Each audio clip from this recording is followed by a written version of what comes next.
वहाँ कई राज्यों के राजा, महाराजा और ऋषियों से मिलने का शुभ अवसर प्राप्त होगा। आयुष्मान भव। हम अयोध्या जा रहे हैं। हम अयोध्या जा रहे हैं।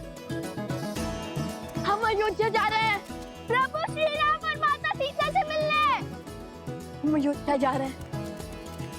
कहाँ जा रहे हो तुम दोनों? अयोध्या। प्रभु श्री राम, माता सीता, अयोध्या। वन देवी ही सीता है। हम आ रहे हैं। नहीं, अयोध्या की महारानी के रूप में मिथिला कुमारी के सिवा और किसी को स्वीकार नहीं करेंगे। हाँ, तुम बिल्कुल ठीक कह रही हो। हमारी महारानी देवी सीता ही हो सकती हैं। हाँ हाँ, सीता ही हो सकती हैं। महारानी सीता थी। महारानी सीता थी। महारानी सीता थी। महारानी सीता थी।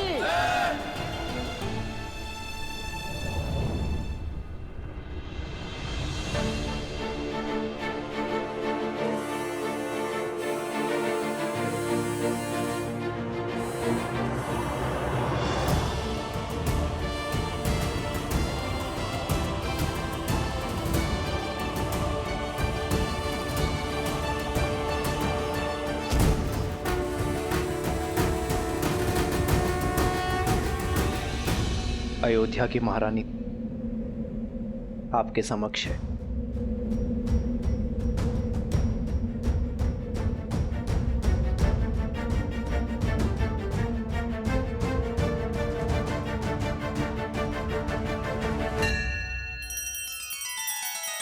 श्री रामचंद्र कृपालु भजु मन हरण भव भय दारुणम।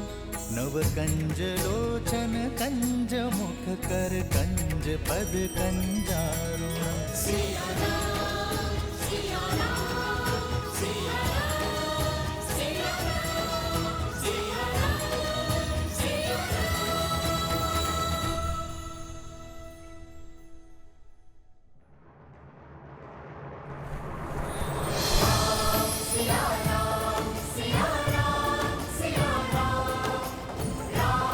सिया राम, सिया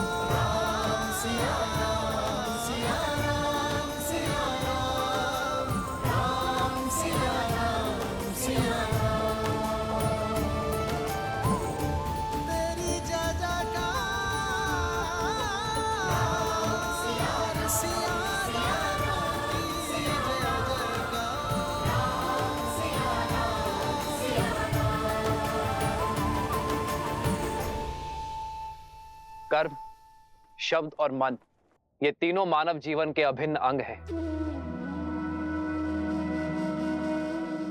और विवाह वो बंधन है जो पति पत्नी को इन तीनों से बांधता है। ये बंधन अटूट है और जो इससे सरलता से मुक्त हो जाते हैं वो कभी इस बंधन में बंधे ही नहीं। अपनी सीता के बिना ये राम निष्प्राण है और केवल जीव यज्ञ में आहुति देते हैं, निष्प्राण नहीं।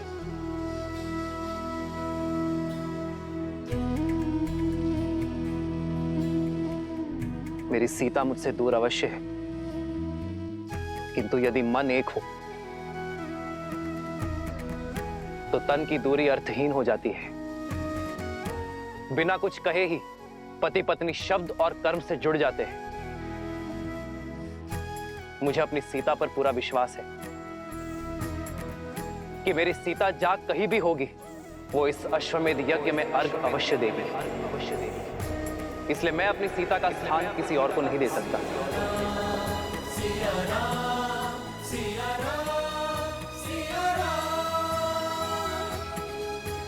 इस यज्ञ में सीता की उपस्थिति अवश्य होगी। इस स्वर्ण प्रतिमा के रूप में, क्योंकि मेरी सीता स्वर्ण की भांति पवित्र है, स्वर्ण की भांति शुद्ध है। आज से अयोध्या की महारानी सीता सदा अयोध्या में विराजमान रहेगी, अपने इस दिव्य रूप में।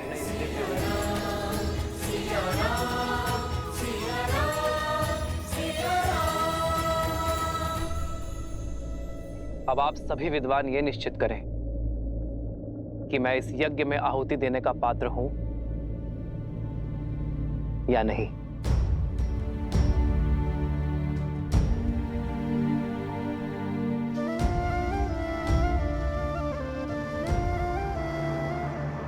महारानी सीता थी, महारानी सीता थी, महारानी सीता थी, महारानी सीता थी, महारानी सीता थी, महारानी सीता थी।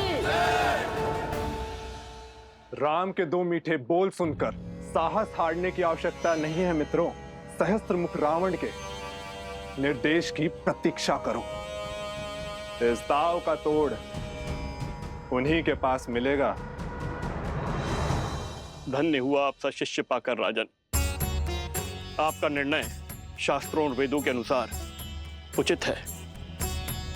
कल प्रातःकाल हम विधिवत राज्यसभा में महारानी सीता की मूर्ति स्थापित करेंगे, वो भी आपके स्थान के निकट। आपके समर्थन के लिए धन्यवाद आचार्य।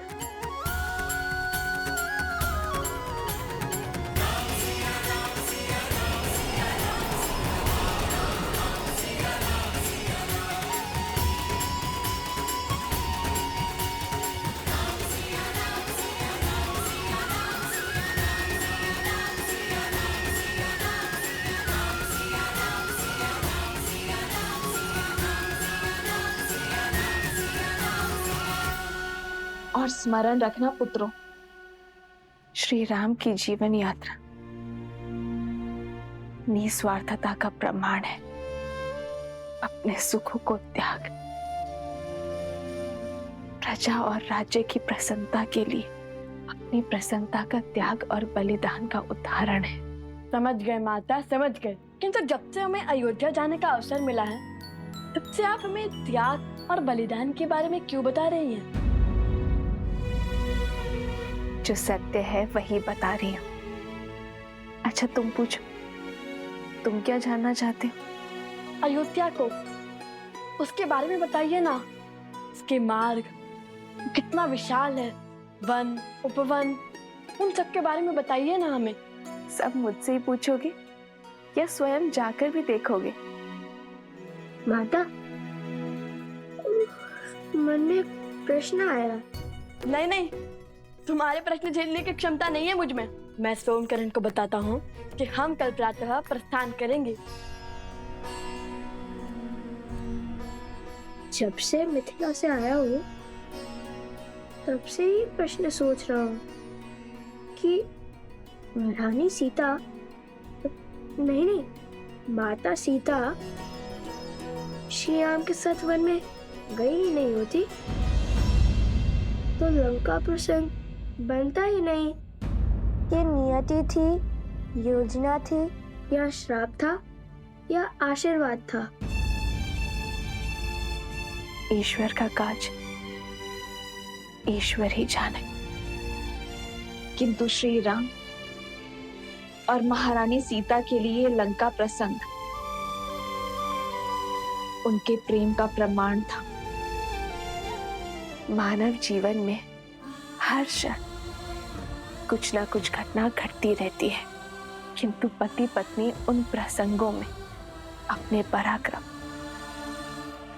अपने प्रेम की किस सीमा को लांघते हैं, वही उनके साथ का, सामर्थ्य का और संबंध का प्रमाण है।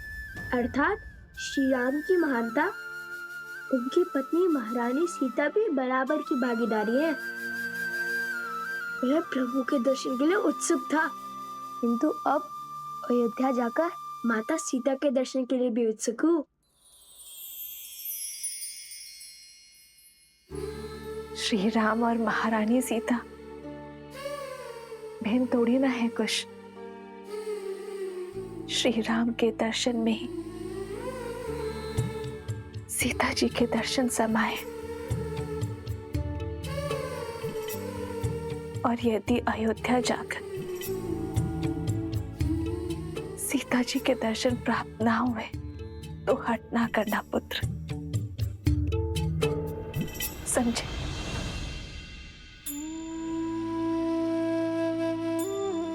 कुश,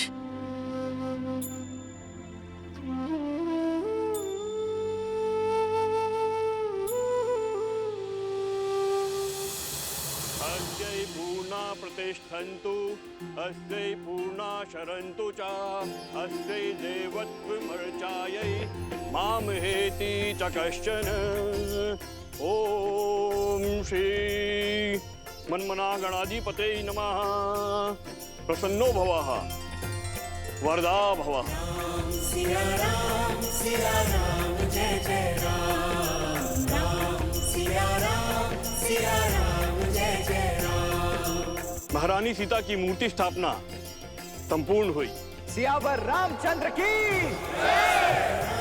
सिया राम जय जय राम, राम सिया राम भैया, जय जय राम। आज तक मैं आपके बलिदान को पूर्ण रूप से कभी भी नहीं समझ पाया।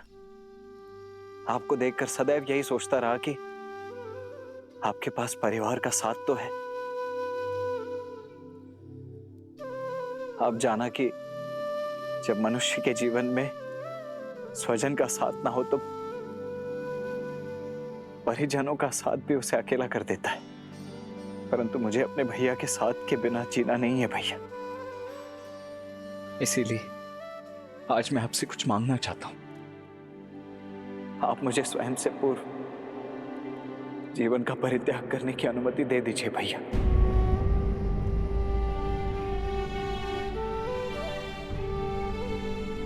लक्ष्मण,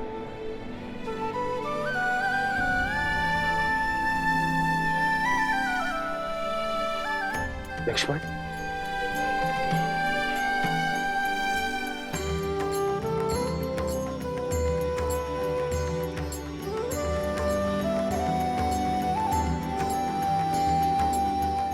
लक्ष्मण, त्याग और सेवा की पराकाष्ठा पार की है तुमने मेरे भाई।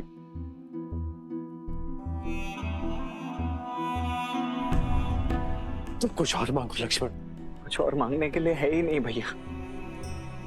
मुझे ज्ञात है आपको मेरी ये मांग, मेरा स्वार्थ, मेरा हट प्रतीत हो रहा होगा, परंतु मैं क्या करूं भैया। मैं आपके बिना जीने की कल्पना भी नहीं कर सकता। मेरे अंदर उतना साहस ही नहीं है। मेरी बस यही एक इच्छा है और यही एक मांग है। आप बस मेरी इस इच्छा को पूरी कर दीजिए। हो रघुकुल रीत सदा चली आई, प्राण जाए पर वचन न जाई। धन्यवाद भैया, कोटि कोटि धन्यवाद।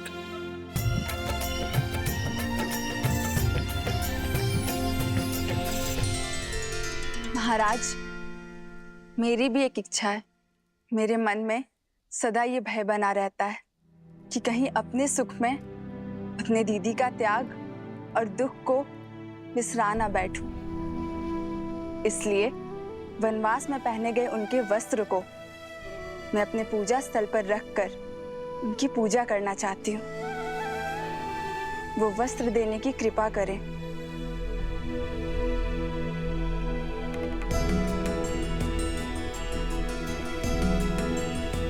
तुम्हारी इच्छा अवश्य पूर्ण होगी और मेरा आशीर्वाद भी सदा रहेगा कि आपकी मिथिला नगरी एक पुण्य नगरी के रूप में अयोध्या और काशी के साथ स्पर्धा करेगी। धन्यवाद महाराज। धन्यवाद भैया।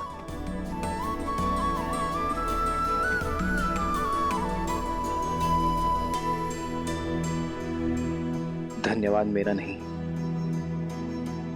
उस मिथिला का गुरु शत्रुघ्न, जिससे अयोध्या को ये 4 अनमोल रत्न मिले।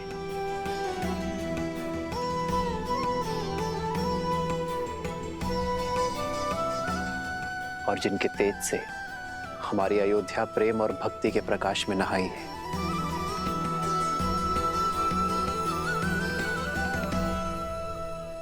शीघ्र चलो कोश, समय बीता जा रहा है।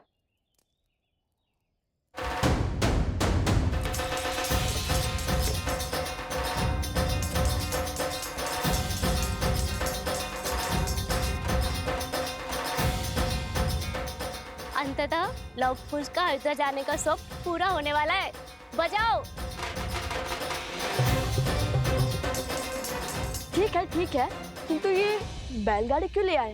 तुम्हारे लिए। भला ऐसे थोड़ी जाने देंगे हम राजकुमारों को। अर्थात ऋषि कुमारों को अयोध्या। हाँ, इसी सजी धजी बैलगाड़ी में जाएंगे हमारे लव कुश, पूरे सम्मान और सुख के साथ। उचित है।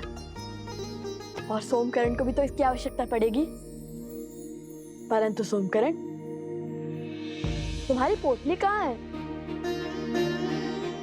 यहाँ है।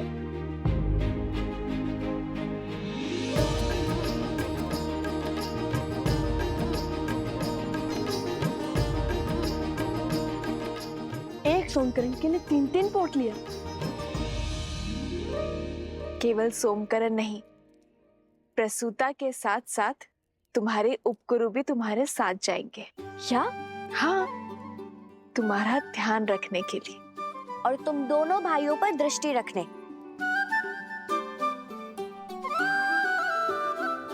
कहाँ है कुश? ओहो कुश, अब आ भी जाओ। देखो, हमारे साथ चलने के लिए कितने यात्री सज्ज हो गए।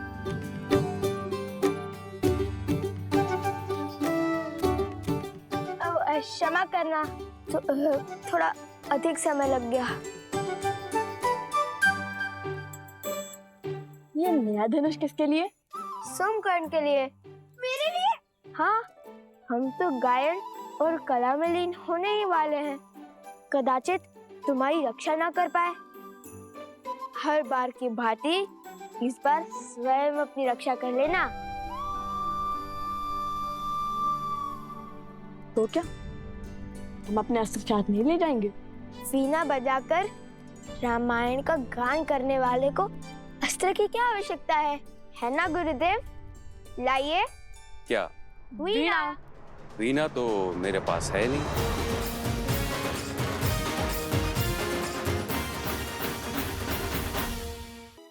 क्या हुआ?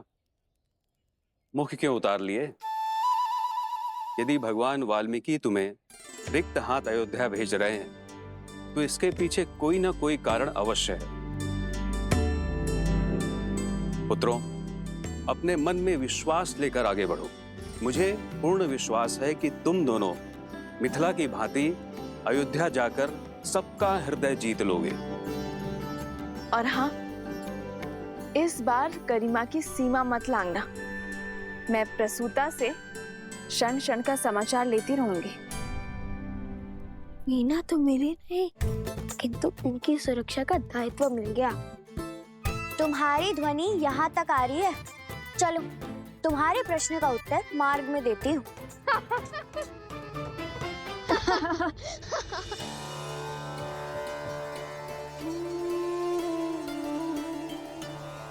तुम्हारा सबसे बड़ा स्वप्न पूर्ण होने वाला है। जिस अयोध्या का आज तक केवल नाम सुना था, उसे देखने का सौभाग्य मिलने वाला है। धर्म की इस नगरी में बिताए एक एक क्षण को एक एक जन्म की भांति जीना। और हाँ, जब भी रामायण का गान करो तो सुनने वालों को अपने शब्दों और अपने भावों से उनकी यात्रा को सुख देना। अवश्य माता, हम ऐसा गीत गाएंगे कि सब मंत्र मुक्त हो जाएंगे, है ना कुश? हाँ माता, किंतु हमारे पास वीणा होती तो हमारा सुर और भी सुंदर हो जाता। परंतु छोड़िए, ईश्वर की लीला ईश्वर जाने।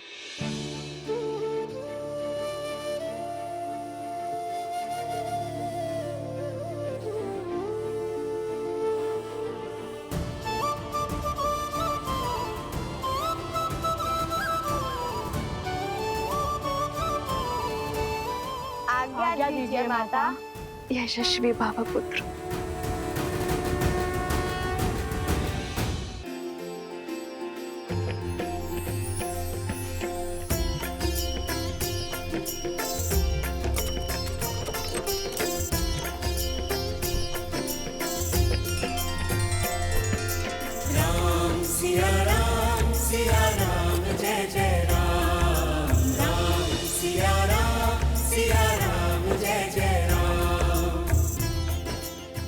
श्री राम, आज आपके पुत्र अपने घर में, अपने नगर में पग धरने वाले हैं। किंतु कितना अच्छा होता यदि मैं स्वयं आपको बता पाती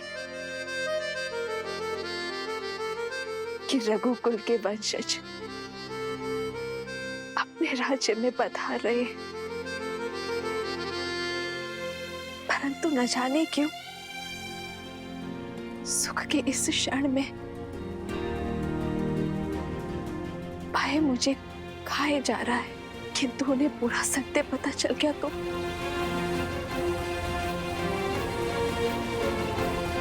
बस उनके कोमल हृदय को सत्य का घातक आघात ना लगे।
आज सुख की अनुभूति हो रही है सीते, और इस सुख का कारण अश्वमेध यज्ञ के मार्ग से इतना बड़ा कांटा हटने का नहीं है। कुछ तो विशेष होने वाला है सीते। किंतु क्या ऐसा तो नहीं कि तुम कोई संदेश देना चाहती हो मुझे? श्री राम,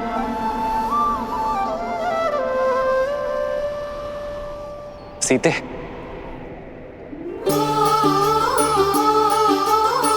सीते,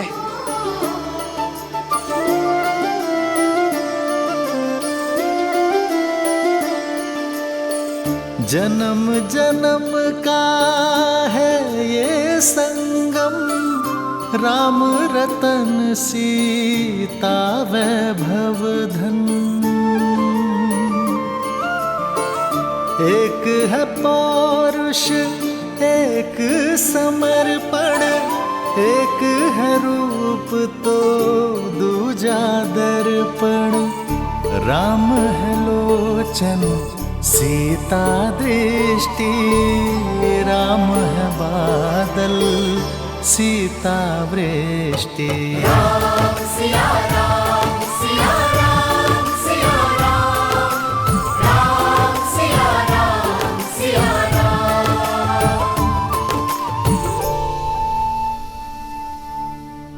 सीते, ये कैसा अनूठा संबंध है हमारा। एक दूसरे से दूर रहकर भी एक दूसरे की मन की व्यथा समझ जाते हैं, किंतु मन में भय और शंका लिए मैं आपसे कुछ कहना चाहती हूँ आर्य।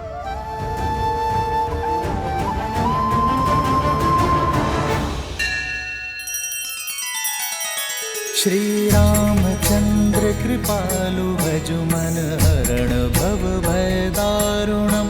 नव कंज लोचन कंज मुख कर कंज पद कंजारुणम। सिया राम सिया राम सिया राम सिया राम सिया राम सिया राम।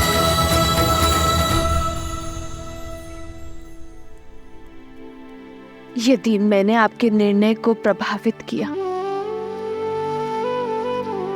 तो ये हमारे तक की मर्यादा का उल्लंघन होगा। कैसा भय सीते, कैसी शंका? मन से मन के जुड़े इस संबंध में मुझसे कुछ मत छुपाओ सीते। जीवन में पहली बार मेरा हृदय भयभीत है। भविष्य की आशंकाएं वर्तमान को विचलित कर रही है। हमने एक दूसरे को वचन दिया था ना कि हमारे ये आत्मा का मिलन हमारे तप में वृद्धि करेगा, हमारी भावनाओं को मार्गदर्शन देगा और हम कभी एक दूसरे के जीवन के निर्णय को प्रभावित कर नियति के लेख में बाधा नहीं डालेंगे, एक दूसरे की शक्ति बनेंगे, दुर्बलता नहीं। कि तो आज मुझे भय आ रहा, कदाचित मुझसे ये प्रण न टूट जाए, कहीं मैं कुछ ऐसा ना कह दूं जो मुझे कहना नहीं चाहिए, फिर भले आपके मन को सुख मिले क्या दुख।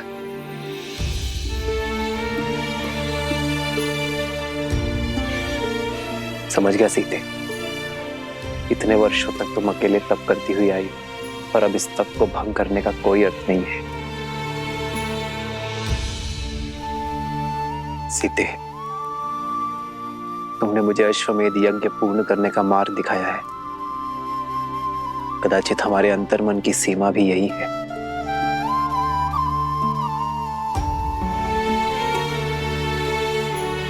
सीते, यदि हमारे तप के भंग होने का भय है तुम्हें, तो हम आज के पश्चात ध्यान अवस्था में भी कभी नहीं मिलेंगे। राम सिया राम सिया राम सिया राम, राम सिया राम सिया राम, सिया राम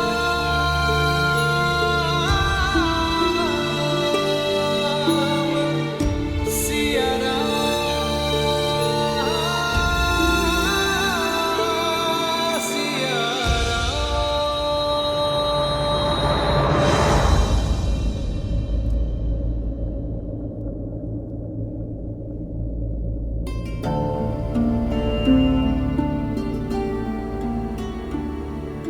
मैं नहीं जानता सीते कि तुम मुझसे क्या कहना चाहती हो, किंतु एक बात अवश्य जानता हूं कि धर्म किसी को अतृप्त नहीं करता।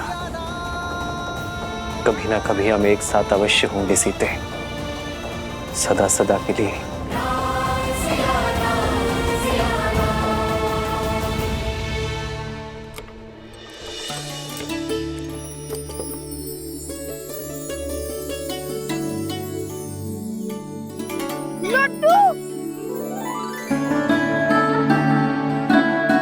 क्या तुम भी राम भक्त हो? कौन नहीं होगा ऐसे पराक्रमी और मर्यादा के धनी का भक्त। लव कुश,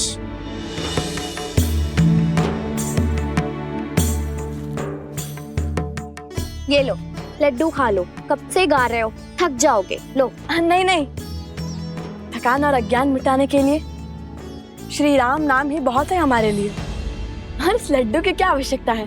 वैसे भी अयोध्या जाकर अश्वमेध यज्ञ की तैयारी में न जाने कितने प्रकार के पकवान मिलेंगे। चलो चलो अब आगे बढ़ो, रुकने में समय व्यर्थ मत करो। ठीक है, मत खाओ, मुझे लगा तुम दोनों को अच्छा लगेगा। माता सीता ने दिए थे ना। माता सीता ने?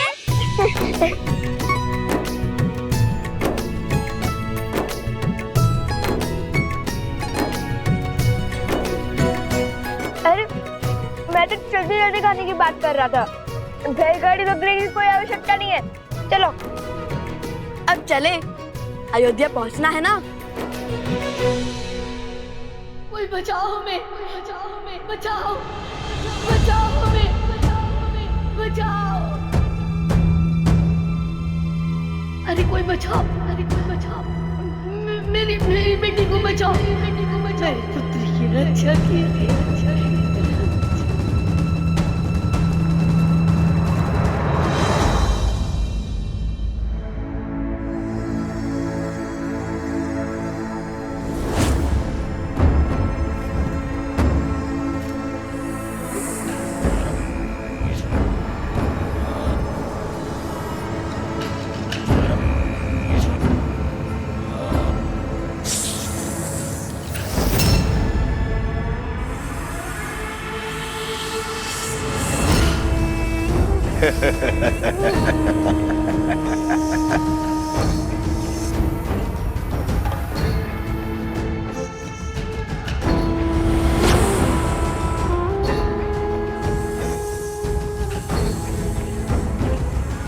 स्मरण रहे, ये राम की दृष्टि के सामने मुक्त होने चाहिए, ताकि राम अपनी आंखों से अपनी विफलता देख सके। किंतु आपको इतना विश्वास कैसे है कि अश्रु चुनने वो स्वयं आएगा? वो अयोध्या नरेश है, और ये कार्य तो वो किसी सेनापति से भी करा सकता है। यही तो अंतर है तुम्हारी और मेरी सोच में। शस्त्र की समझ से अधिक आवश्यक है शत्रु के व्यक्तित्व की समझ। राम अवश्य आएंगे।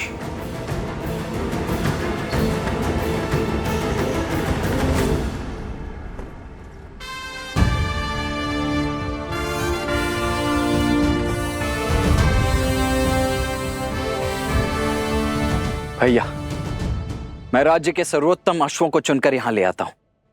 आप उन्हीं में से किसी एक का चुनाव कर लीजिएगा। जी भैया, और उन अश्वों को अभी सरयू घाट पर स्नान करवाया जा रहा है। वे आते ही होंगे।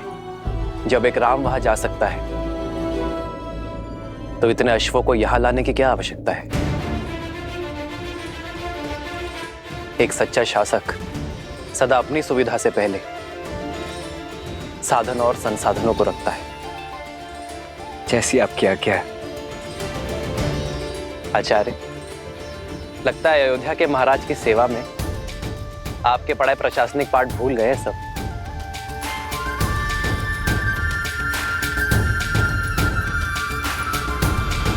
शीघ्र करो, हमें भगवान वाल्मीकि के आश्रम जाना है। सारा सामान रथों में रखना शुरू करो। कोई कहीं नहीं जाएगा। प्रतीक्षा की बहुत परीक्षा दी है मैंने, अब आपका आदेश भी मुझे रोक नहीं सकता। एकांत।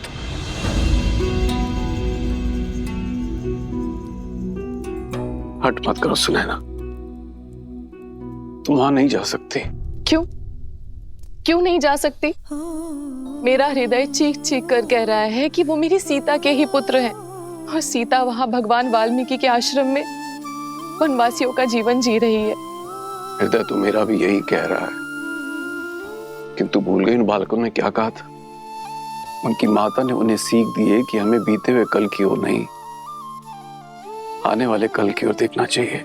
बीता हुआ कल ही तो आज की नींव है, उसे मैं कैसे भूल जाऊं? कौन है? कौन है? बचाओ हमें! कोई बचाओ हमें! बचाओ हमें! बचाओ! बचाओ!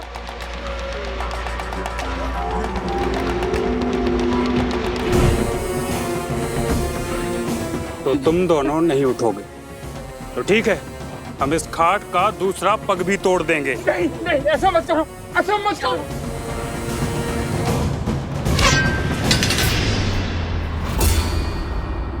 ए, कौन है? सामने आओ।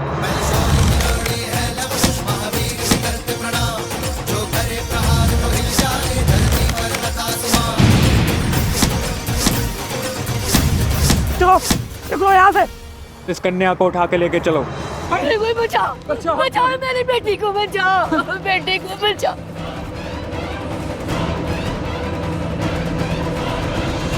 सुनैना, भगवान वाल्मीकि त्रिकालदर्शी हैं, और यदि हमारी पुत्री सीता और उसके बालक उनके आश्रम में आश्रय पा चुके हैं तो क्या बिना उनकी अनुमति के वहां जाना उचित होगा? सुनैना, तुमने देखा नहीं वो बालक कितने मेधावी, तेजस्वी हैं, कितने प्रशिक्षित हैं। भगवान वाल्मीकि की इच्छा को समझो और उसे पूर्ण करने में उनका सहयोग दो। और ये भी तो हो सकता है कि श्री राम और सीता ने ये निर्णय मिल के लिया हो, तो हमें उनकी इस तपस्या को भंग नहीं करना चाहिए।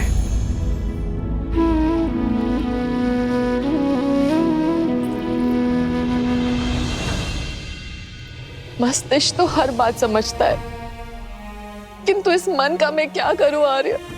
इस दुख का मैं क्या करूं? सुनैना,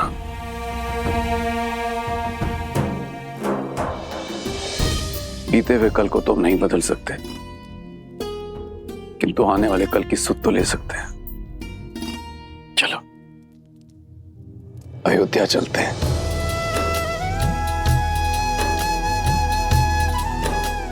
कदाचित वहीं जाके भगवान वाल्मीकि की लीला से आवरण हट जाए।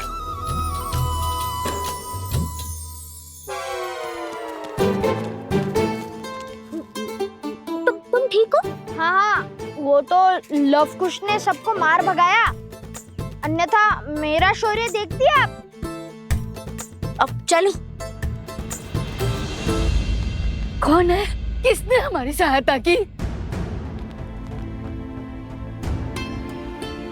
हम भगवान वाल्मीकि के शिष्य और वन देवी के पुत्र हैं।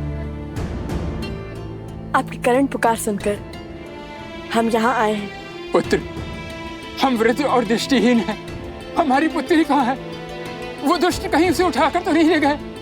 पुत्री, मेरी पुत्री की रक्षा कीजिए। वो जो कन्या यहाँ मूर्छित पड़ी थी, वो आपकी पुत्री है। हाँ, हाँ। आप दोनों बैठे क्यों हैं और उठकर उन दुष्टों से लड़े क्यों नहीं? हमने ब्राह्मणी सरस्वती का व्रत किया। हम इस घाट पर से उठ नहीं सकते, पर वो दुष्ट इस घाट के नीचे गड़े हुए धन को लेना चाहते हैं। उन्होंने हमारे 4 पुत्रों को मार डाला, हमारी घाट का पांव भी तोड़ डाला। बड़ी मुश्किल से हमारी पुत्री ने ये 4 भाई बचाई है, और अब उनकी शक्ति दिनों दिन बढ़ती जा रही है। वो हमारी शक्ति को, हमारी साधना को, हमारे जाप को भंग करना चाहते। रक्षा कीजिए, हम पर कृपा कीजिए। भैया,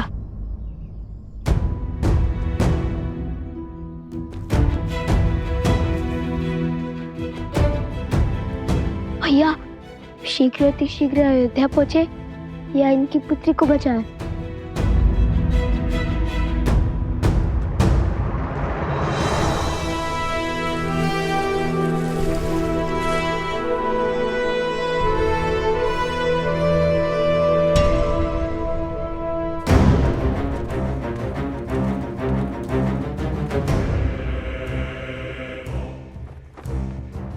शत्रु को बड़ा सटीक समझा महाराज सहस्त्रमुख ने।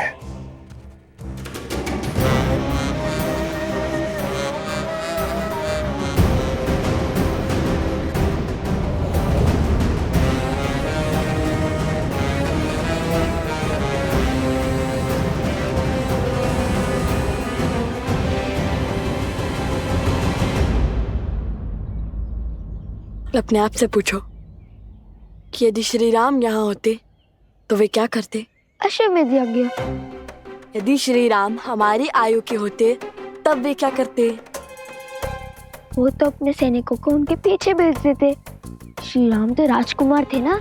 यदि श्री राम ऋषि वशिष्ठ के आश्रम में होते तब क्या करते? तब तो वो अवश्य ही अपने अनुज का परामर्श लेते। उस समय श्री लक्ष्मण भी तो उनके साथ थे। तो मैं भी तो वही कर रहा हूँ, अपने अनुज का अर्थात तुम्हारा परामर्श ले रहा हूँ।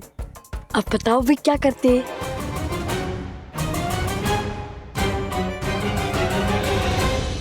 बताओ वे क्या करते? ओह, इस प्रश्न का उत्तर तो बहुत सरल है। श्री राम सब कुछ छोड़कर उनकी पुत्री की रक्षा करते। हम भी तो श्री राम के भक्त हैं, तो श्री राम को यहीं से प्रणाम करके हम उनकी पुत्री की रक्षा के लिए जाएंगे।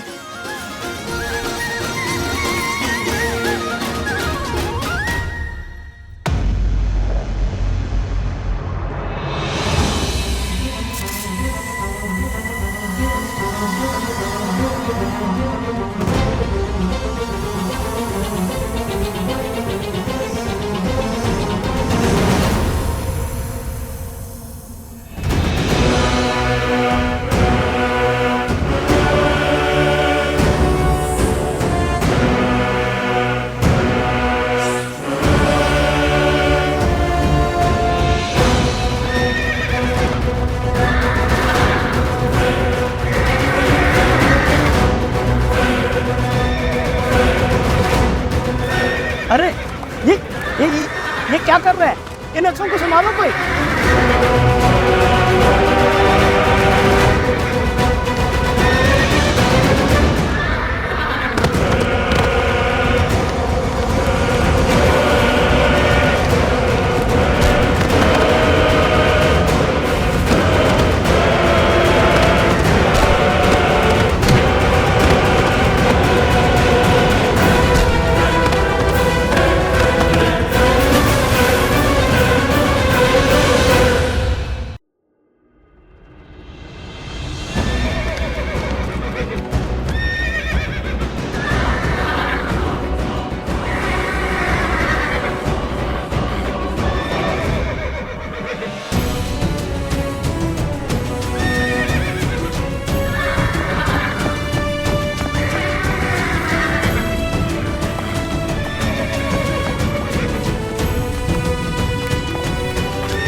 रुको, ये भी जीव है, किसी के कुनीति का साधन। ना ये हमें संकट पहुंचा रहे हैं और ना ही हम इन्हें क्षति पहुंचाएंगे।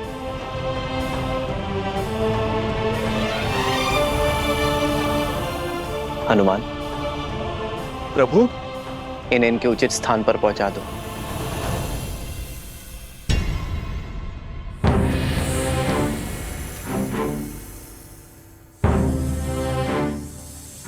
अश्व चयन की पूजा से पहले ऐसी घटना घोर अपशकुन है राम।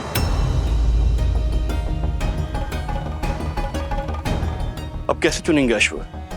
कोई बात नहीं, बचे हुए अश्वों में से ही किसी एक का चुनाव कर लेते हैं।